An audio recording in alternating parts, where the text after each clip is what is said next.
السلام عليكم ورحمة الله وبركاته. دعوة جمعة ونكسان كسو دو برنامج كحد نولشة قيبتي سلبات وحين قيبت المانتا ومرتقادني عياريهن رنتي شاشة عالم كيدوني بسامين كله وحين ويلكن ويرينا أما بلو ويرا كريستيانو رونالدو magaciisu oo dhameystiran waxa lagu tilmaamaa inuu yahay Cristiano Ronaldo da Santos Aveiro.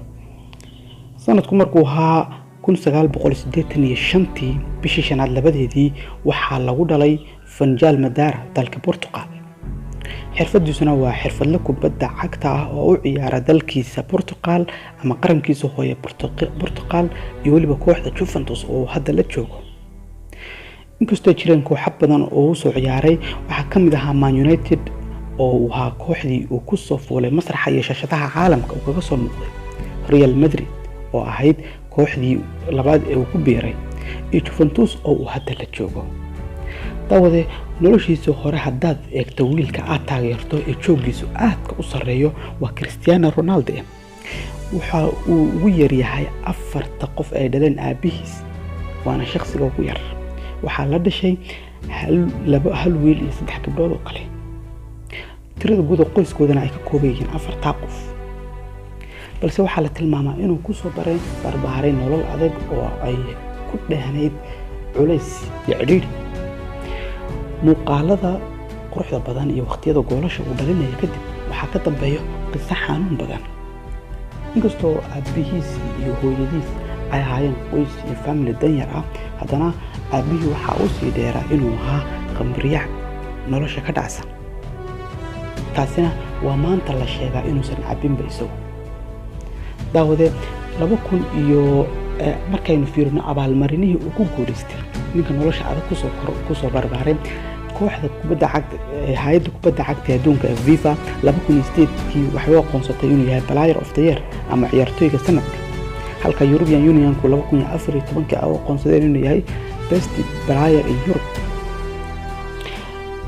marka la fiiriyo waxyaabihii abaalmarinihii ugu cajiibsanaa ee uu qaatay waxaa kamid ahaa inuu helay 4 jeer oo isku xigta waxa loo yaqaan abaalmarinta European Goal Shoes ama kabta buurka ee dahabka ee Europe ay bixiyaan.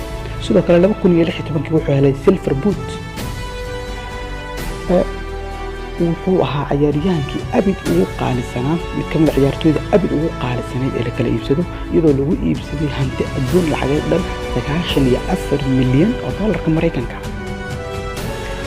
hantidiisa mar 2016 iyo 2017 ay majalada Forbes ee ka warantay dadka adduunka ugu saameynta iyo dhaqaalaha badan ay ka hadlaysay waxa ay ku tilmaantay inuu yahay ciyaaryahanka mid kamid ah ciyaaryahanada ugu mushaharka fiican uguna mushaharka sareeya ama high ranking paid salary. waxaana tilmaamaa inuu yahay boqolka qof ee caalamka ugu saameynta badan.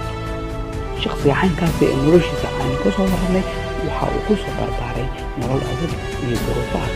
yeeshee Cristiano umuusan ogolaanin in hadafkiisa ay caqabada iyo duruufuhu ay iska hortaagaan.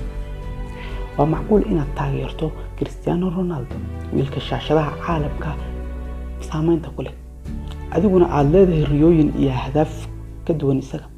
maxaa kuu diidaya xaqiijiso? kusoo dhawo kanaalkeena barnaamijka xidiga noloshu wuxuu markasta idiin marti qaadi doonaa xidigaha kubadda cagta iyo aflaanta iyo dadka nolosha heerka fiican ka gaadhay. mahadsanid.